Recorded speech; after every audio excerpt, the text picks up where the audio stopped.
Ini situasi yang aneh banget, tiba-tiba aja suasana berubah. Pasangan kamu jadi lebih dingin, lebih jauh. Komunikasi yang tadinya hangat, sekarang jadi tegang dan sepi. Kamu pasti bingung kan? Apa yang salah? Apa yang terjadi? Nah, ayo kita bedah misteri di balik keheningan yang tiba-tiba ini. Insting pertama kita mungkin langsung teriak, wah ini penolakan, hubungan ini kelar. Tapi tunggu dulu, gimana kalau ini bukan akhir dari cerita? Gimana kalau diamnya dia itu sebetulnya bukan penolakan, tapi sebuah ujian yang gak terucap? Coba deh kita lihat dua reaksi ini. Yang pertama, reaksi umum. Panik, ngejar, nuntut jawaban. Ini jalan yang sering banget kita ambil. Tapi sayangnya malah bikin dia makin jauh. Nah, di sisi lain ada reaksi yang lebih kuat. Mengamati, tetap tenang dan fokus pada diri sendiri, dan mencoba memahami apa sih yang sebetulnya terjadi. Jadi apa sih sebetulnya di balik sikap diamnya ini? Ini bukan tanda hubungan bakal berakhir. Anggap aja ini sebuah observasi. Dia mundur sejenak bukan buat ninggalin kamu, tapi untuk melihat sesuatu yang sangat fundamental tentang diri kamu. Coba deh bayangin, mungkin buat kamu cinta itu harusnya kayak garis lurus yang grafiknya naik terus. Tapi buat banyak perempuan, cinta itu lebih mirip pasang surut air laut. Ada kalanya air pasang, dia mendekat dengan hangat. Terus tiba-tiba air surut, dia mundur. Mundurnya dia ini bukan penolakan, tapi cara alami untuk ngetes fondasi hubungan sebelum dia merasa benar-benar aman. Jadi pas dia lagi jaga jarak gitu, apa sih yang sebenarnya dia cari? Dia lagi ngetes beberapa hal penting. Apa kamu tetap stabil secara emosional pas lagi di bawah tekanan? Apa kamu tetap bisa pegang kendali diri meskipun nggak dapat validasi dari dia? Fondasi dirimu itu dibangun di atas dirimu sendiri atau jangan-jangan bergantung sama dia? Dan yang terakhir, apa kamu bisa jadi sumber rasa aman atau malah kamu yang butuh ditenangin? Nah, sayangnya, disinilah banyak pria gagal dalam tes ini.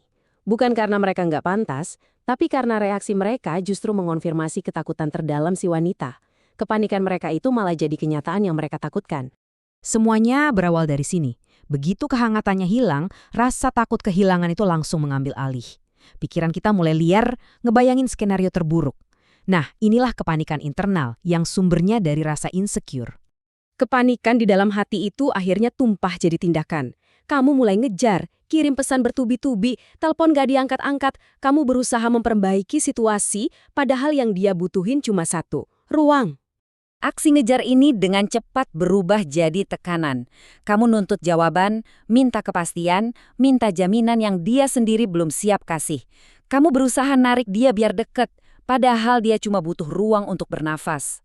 Dan disinilah letak ironi yang menyakitkan. Niat kamu buat hadir dan menenangkan, malah dirasain sebagai tekanan. Keinginan kamu buat cepat-cepat benerin keadaan, malah jadi gangguan yang berisik. Tanpa sadar, kamu justru ngasih dia alasan yang lebih kuat buat menjauh. Oke. Terus gimana respons yang benar? Jawabannya ada pada kemampuan kita untuk jadi jangkar yang kokoh di tengah badai emosi, bukan jadi perahu kecil yang ikut terombang-ambing sama ombak. Pahami ini, dan semuanya bakal berubah. Sikap diamnya dia itu bukan undangan buat kamu kejar. Itu adalah panggilan buat kamu untuk bangkit.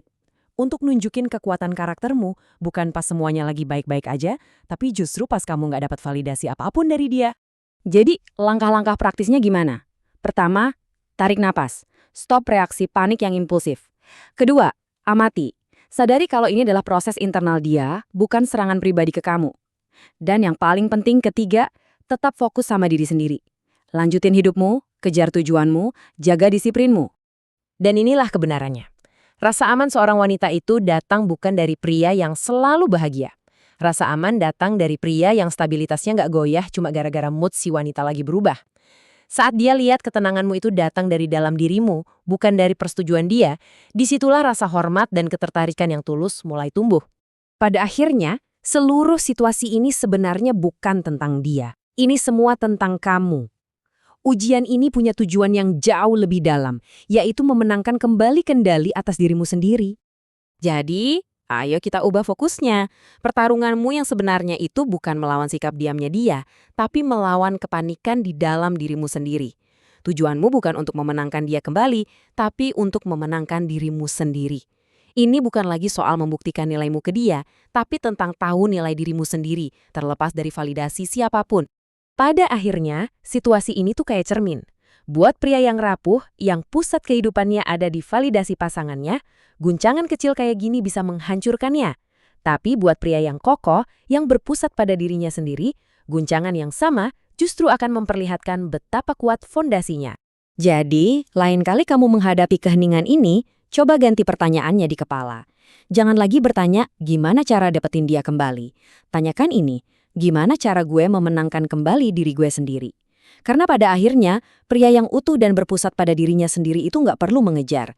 Kekuatannya sudah seperti rumah, sebuah tempat yang selalu terasa aman untuk kembali.